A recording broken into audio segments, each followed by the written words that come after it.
جتنی بھی ہماری سمانت ہستیاں ہیں میں ان کو دل کی گہرائیوں سے مبارکباد پیش کرتا ہوں، اور ہمارے بڑا بابو صاحب نے شانتی کمیٹی کی جو یہ میٹنگ منعقد کی ہے،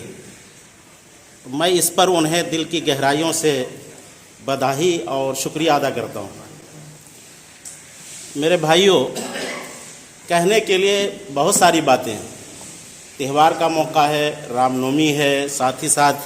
ابھی رمضان آ رہا ہے، رمضان ختم ہو جائے گا تو عید آ جائے گا۔ کہنے کے لیے بہت ساری باتیں ہیں اور بہت سارے پہلو ہیں، بہت سارے حصے ہیں اس میٹنگ کے جن پر بات کی جا سکتی ہے۔ میں سمجھتا ہوں کہ مجھ سے زیادہ لائق ہستیاں ہیں جنہوں نے اس موضوع یا اس سبجیکٹ کے حوالے سے بہت ساری باتیں رکھی ہیں، بہت سارے مشورے رکھے ہیں ہمارے سامنے۔ میں صرف اور صرف ایک پہلو پر اپنے بھائیوں کی توجہ دلانا چاہتا ہوں۔ یہ ہمارے ماسٹر سلیم الدین صاحب ہیں کیندوا کے، کریم صاحب ہیں گورکھپور کے، ذاکر صاحب ڈومریا کے ہیں، اور پورو مکھیا ہیں ہمارے کیندوا کے، اور دلدار بھائی ہیں اور ذاکر بھائی ہیں، یہ سارے لوگ ہیں۔ میں اپنے بھائیوں کی توجہ دلانا چاہتا ہوں ایک دو پوائنٹ پر، کہ چاہے رمضان ہو یا رام نومی ہو یا دسہرہ ہو یا دیوالی ہو، کوئی بھی تہوار ہو، اس تہوار کے تعلق سے ہماری کیا ذمہ داریاں ہیں، ہماری کیا ذمہ داریاں، ہماری کیا جواب دہی ہے، میں اپنے بھائیوں کو یاد دلانا چاہتا ہوں ان کی ذمہ داریوں کے تعلق سے۔ تہوار ہو یا تہوار نہ ہو، کوئی بھی موقع ہو، کوئی بھی دن ہو، ہماری ذمہ داری ہے کہ ہم شانتی، امن، پیار، محبت کا ماحول ہمیشہ بنائے رکھیں۔ یہ ہماری ذمہ داری ہے، چاہے وہ تہوار کا موقع ہو یا تہوار کا موقع نہ ہو، یہ ہماری ذمہ داری ہے۔ دیکھیے، ہمارے پروفیٹ محمد صلی اللہ علیہ وسلم تھے، ان کی پیاری بات ہے، پیاری بات یہ ہے، وہ کہتے ہیں کہ وہ آدمی مسلمان ہو ہی نہیں سکتا، وہ شخص مسلمان ہو ہی نہیں سکتا جس کے ہاتھ سے، جس کی زبان سے کسی کو تکلیف پہنچے۔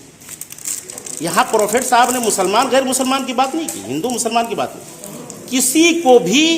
ایک مسلمان کے ہاتھ سے اور اس کی زبان سے تکلیف یا رنج و غم کا وہ نہیں ہونا چاہیے۔ اور ایک موقع پر بہت زیادہ زور دے کر کے کہا، بہت زیادہ زور دے کر کے، ہمارے بہت سارے مسلمان بھائی اپنے پروفیٹ محمد صلی اللہ علیہ وسلم کی ان نصیحتوں کو، قیمتی باتوں کو بھول بھی گئے، بہت قیمتی بات بول گئے۔ کہا کہ وہ شخص مسلمان ہو ہی نہیں سکتا، 3 بار کہا، وہ شخص مسلمان ہو ہی نہیں سکتا، وہ شخص مسلمان ہو ہی نہیں سکتا۔ نبی کے ماننے والوں نے، پروفیٹ کے ماننے والوں نے کہا کن کے بارے میں بول رہے ہیں؟ بہت زور دے کر بول رہے ہیں کہ وہ شخص مسلمان نہیں ہو سکتا، وہ شخص مسلمان نہیں ہو سکتا، وہ شخص مسلمان نہیں ہو سکتا۔ تو پروفیٹ صلی اللہ علیہ وسلم نے کہا کہ دیکھو، جس کی زبان سے، جس کے ہاتھ سے کسی پڑوسی کو تکلیف پہنچ جائے وہ مسلمان ہو ہی نہیں سکتا۔ اب دیکھیے، جس کی زبان سے کسی پڑوسی کو تکلیف پہنچ جائے، پڑوسی چاہے وہ مسلمان ہو یا غیر مسلمان، پڑوسی چاہے یہودی ہو یا عیسائی ہو یا ہندو ہو یا مسلمان ہو، یہ نہیں کہا وہاں، کہا کسی کی بھی زبان سے اگر کسی بھی سمودائے، کسی بھی دھرم کے ماننے والے کو اگر تکلیف پہنچتی ہے تو آدمی مسلمان ہو ہی نہیں سکتا، مسلمان کی جماعت سے وہ خارج۔ جس نبی نے اپنے ماننے والوں کو باہمی سدبھاونا، رواداری، پیار، محبت، امن، شانتی کا ماحول بنا کر رکھنے کے لیے کہا، تاکید کیا، اس کے ماننے والے بھی آپ تھوڑا سا بھٹک گئے، کہیں کہیں الٹی سیدھی بات کر دیتے ہیں، اور اس کی وجہ سے ماحول خراب ہو جاتا ہے، اور جو بگاڑنے والے ہیں ان کو موقع مل جاتا ہے۔ ایک نبی کی ایک بات اور میں رکھتا ہوں، اور میں سمجھتا ہوں کہ آج پہلا موقع ہے کہ میں تھانہ کی یہ شانتی والی بیٹھک میں شاید پہلی بار میں حاضر ہوا ہوں، تو میں بھی سمجھتا ہوں، حالانکہ اس بات کا ڈر ہے، خدشہ ہے کہ بات لمبی ہو جائے تو آپ لوگوں کو تکلیف پہنچے، تو میں بات لمبی نہیں کرنا چاہتا، اور میں چاہتا ہوں کہ میری زبان سے بھی یا میری لمبی بات سے بھی کسی کو تکلیف نہ پہنچے، اس لیے میں تھوڑا ٹھہر کر، نہیں تو ہم لوگ جو ہے جلسہ جلوس میں بولتے ہیں نا تو بہت تیز بولتے ہیں، لیکن یہ کوئی جلسہ تو ہے نہیں، یہ آپس میں مشورہ کرنے کے لیے رکھا گیا۔ تو ایک بات جو ہے، ایک بات میں بولتا ہوں، ہمارے نبی صلی اللہ علیہ وسلم نے پروفیٹ محمد نے کہا ایک بار، کہا دیکھو جی، ایک آدمی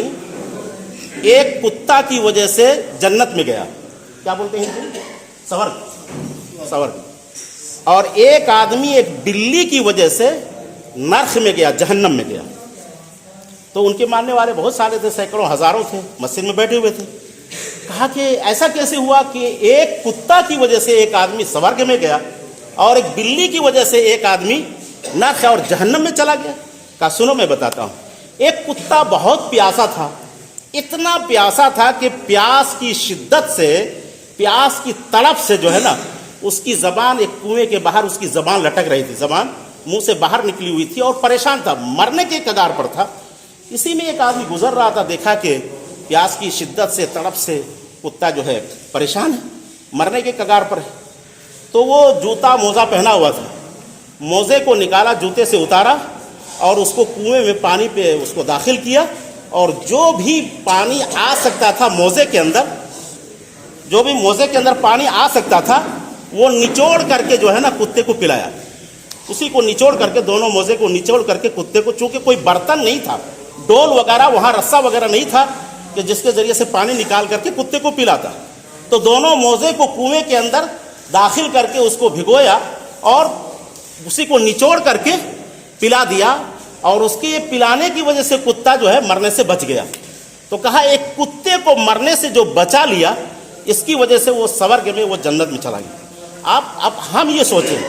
کہ ایک کتے کو جو ہے نا بچانے کی وجہ سے، ایک کتے کی جان بچانے کی وجہ سے ایک آدمی سورگ اور جنت میں گیا، تو یہ ہندو، مسلمان، یہ سکھ، عیسائی، یہودی، بتائیے، ایک انسان جو ہے نا، اس کا مقام، چاہے وہ کسی بھی دھرم، کسی بھی سمودائے سے تعلق رکھتا ہو، لیکن ایک انسان کا مقام کتے اور بلی سے ضرور زیادہ ہے۔ تو ایک انسان کو اگر بچا لیتا ہے تو اس کا مقام کتنا اونچا ہوگا۔ اس لیے قرآن کا ایک شبد میں رکھتا ہوں آپ لوگوں کے سامنے، اور میں اپنی بات کو ختم کرتا ہوں۔ قرآن میں ایک آیت ہے، ایک آیت کا ٹکڑا ہے، میں اس کو پڑھتا ہوں۔ اللہ تعالیٰ کہتا ہے اس میں کہ جس نے ایک فرد کو بچا لیا، جس نے ایک فرد کو بچا لیا، اس نے پوری دنیا کے انسانوں کو بچا لیا، اور جس نے کسی ایک انسان کا مرڈر کیا، ایک انسان کا قتل کیا، اس نے پوری دنیا کے انسانوں کو بچا لیا، قتل کیا۔ یعنی ایک آدمی کو قتل کرنا پوری دنیا کے آدمیوں کو قتل کرنے کے برابر ہے، چاہے وہ ہندو کو مارے، چاہے وہ مسلمان کو یا سکھ یا عیسائی، کسی کو بھی مارے۔ اور کسی ایک انسان کو اگر مرڈر سے بچا لیا، پیروی کر کے، سفارش کر کے، روپیہ پیسہ دے کر کے کسی کی جان بچا لیا، تو اوپر والا کہتا ہے گویا کہ پوری دنیا کے سارے انسانوں کو، چاہے وہ ہندو ہو، چاہے مسلمان ہو یا سکھ ہو یا عیسائی، سب کو اس نے بچا لیا۔ بڑی بات ہے۔ ایک بات اور بلی کی بات تھی نا، کہ ایک بلی کی وجہ سے ایک آدمی نرک جہنم میں چلا گیا۔ بلی کا مسئلہ یہ تھا کہ ایک آدمی نے بلی کو باندھ کر رکھا تھا، باندھ کر کے رکھا تھا، اور اس کی وجہ سے بھوکی ہو گئی، اس کو پانی نہیں ملا، اس کو کھانے کے لیے کچھ ملا نہیں، مر گئی۔ تو کہا کہ وہ آدمی نرک۔ کہا کہ اگر وہ بلی کو چھوڑ دیتا، رسی میں باندھ کر کے نہیں رکھتا، چھوڑ دیتا، تو وہ کہیں سے پانی پی لیتی، کہیں سے دانا بھوسا کھا لیتی اور اس کی جان بچ جاتی۔ لیکن چونکہ اس نے باندھ کر کے رکھا تھا اور اس بھوک اور پیاس کی وجہ سے بلی مر گئی، تو اس کی وجہ سے ایک انسان نرک اور جہنم میں چلا گیا۔ بس یہی میں، اور شانتی کے حوالے سے، چاہے تہوار ہو، تہوار میں بھی کوشش کریں سبھی لوگ، چاہے وہ مسلمان کا تہوار ہو، چاہے وہ ہندو کا تہوار ہو، باہمی سدبھاونا، رواداری، پیار، محبت، شانتی کا ماحول، سازگار پیار اور محبت کا ماحول ہمیشہ ہمیں بنا کر کے رکھنا چاہیے۔ یہی انسانیت کا سندیش ہے، یہی سارے دھرموں کا یہی سندیش ہے۔ ہم کو، آپ کو، اور جو خاص کر کے سماج، کسی بھی سوسائٹی، کسی بھی معاشرے کے جو ذمہ دار لوگ ہیں، سمانت ویکتی ہیں، ان کی ذمہ داری، ان کا فرض زیادہ بڑھ جاتا ہے۔ تو ہم کو اور آپ کو جو ہماری ذمہ داریاں ہیں، اس کو ہمیشہ محسوس کر کے چلنا چاہیے۔ اوپر والے سے ہماری یہی دعا ہے، یہی تمنا اور آرزو ہے کہ ہم لوگوں کو ایک اور نیک، سب کو ایک اور نیک بنا کر کے رکھیں۔ یہی ہمارا سندیش ہے۔